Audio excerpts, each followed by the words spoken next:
everybody, Andy Kennedy here. Happy Monday. This is day 8. Wow. We're already into our second week of Toxic Truths, 60 days to purging the poison. And this week is our second week on nutrition and talking about the things that we put inside of our body. And today I'm going to be talking about alcohol. So if you drink or imbibe, don't immediately shut this off, because this isn't necessarily about cutting out alcohol 100% of the time, although I would advise that. And I have toyed with that. I will tell you more in my story here in a second. But even just cutting something out for a couple of weeks, that's what our 10-day reset is all about, which starts actually today, I think, or maybe it started last week. No, it starts today. And it always starts on the second Monday of the month. And so today, and I basically live these guidelines now. Do I cheat every now and then? Yes, I do. But so I had a caprese salad last night at the Super Bowl party that I went to. And so today I will start and cut out gluten and dairy, and not, well, dairy is in the caprese salad. And so alcohol is one of those 5 things that we cut out as well. And so if you're interested in that, let me know and I can share more info, because it's been revolutionary for my health. But today we're just talking about alcohol. And I have had my in and out, like I talked about the last couple of times with with meat we talked about first. We're human, first of all. So there are a lot of things that we should cut out of our diet. We should live mostly primarily plant-based. And alcohol is such a heavy culture. I was a bartender for a very long time, so I felt like I was feeding people their poisons. And somewhere in that journey, I decided alcohol wasn't for me anymore. And I was never a heavy drinker. I would go through phases of drinking daily. And mostly I would realize that didn't make me feel very good. I would wake up hungover. I would wake up with a headache. That would last for days sometimes, that feeling of just run down. And so this is what I said in my title, is that I always felt like the science that we're seeing now about alcohol, but I never had the science to back it up until now. And Dr. Daniel Amen, he's an amazing MD that has been studying neurology and specifically alcohol and the neurons of the brain for many years now. And number one, he has found that alcohol shrinks the brain. And so when the brain shrinks, of course, our intelligence shrinks, our ability to respond quickly and retain information decreases, right? And it's especially detrimental to adolescents whose brain, is still growing through the age, through into our 20s, right? So number two, this is a five reasons that alcohol is detrimental to the brain. It lowers the blood flow to the brain. We notice that blood flow in general reducing when we drink alcohol. Your circulation decreases.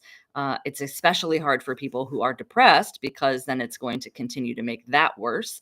But we see brain fog, again, like I was saying above, concentrating, reduction on concentration and quickness of the brain. And so some of his slides, and so this link I will put in our group. So if you're not part of our Facebook group, click the link on this video, whether you're watching on YouTube or Facebook, and join the group, because I'm providing a lot of extra information in there. I can't possibly share everything in a 5-minute or 8-minute, 10-minute video. So I'll wrap this up, just with these last 3. But the slide that I'm looking at right now is like literally a Swiss cheese brain. And I noticed that. Like I said, I have been committed to being alcohol free for long periods of time, and broken that, and then said, whoa, what am I doing? This is not in alignment with who I am and what I preach. And so I cut it back out again, about 3 months ago. So, does that mean I'll never drink again? I don't know, but it definitely won't be drinking daily, and I definitely won't be drinking, monthly even, or in quantity, ever, because I know what it does to the brain, and it's the social pressures of drinking are never worth how I feel afterwards. So, if you do still imbibe, consider that. Consider taking a couple of weeks off or even a month off, and seeing how your brain feels, let alone the rest of your body.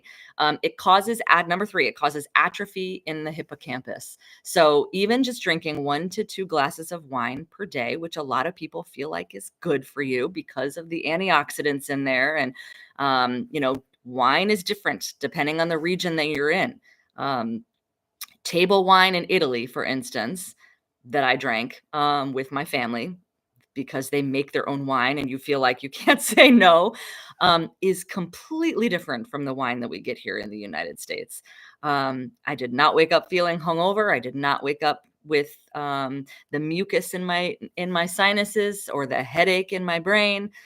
So who knows? But I do agree that, you know, drinking can lead, obviously because of the science, but I feel like with myself, drinking even just a glass of wine a day can lead to that reduction of the critical thinking part of your brain. Okay, so number four, reduces the number of new brain cells. So I was told when I was a child, don't wreck your brain because those brain cells don't grow back. Well, now we know brain cells do grow back, but they don't grow back unless we're giving them healthy, supportive, nutrient rich phytonutrients, because the brain, we make good cells only on phytonutrients. And then the brain, of course, it's glucose. That's what thrives in the brain. So eating fruit, and anything that's got that level of glucose in it is good for the brain.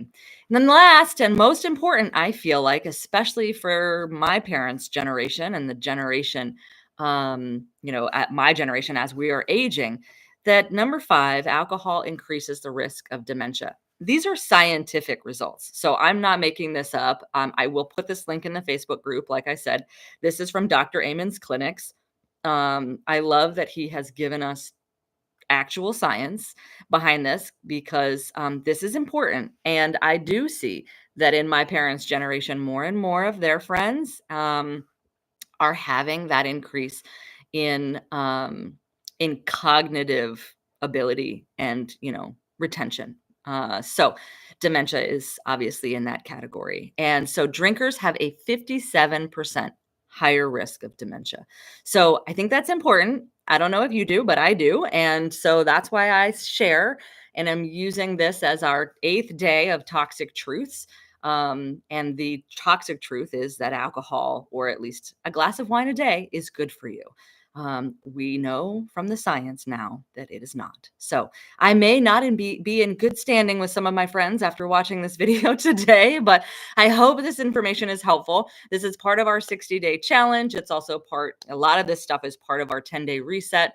And is part of my truth. This is what I've been living. These videos are just a little glimpse into my life, my world, and my class. The flagship class that I teach is Manifesting with Synchronicity. We've switched platforms. It's changing its profile a little bit, but the contents are still the same.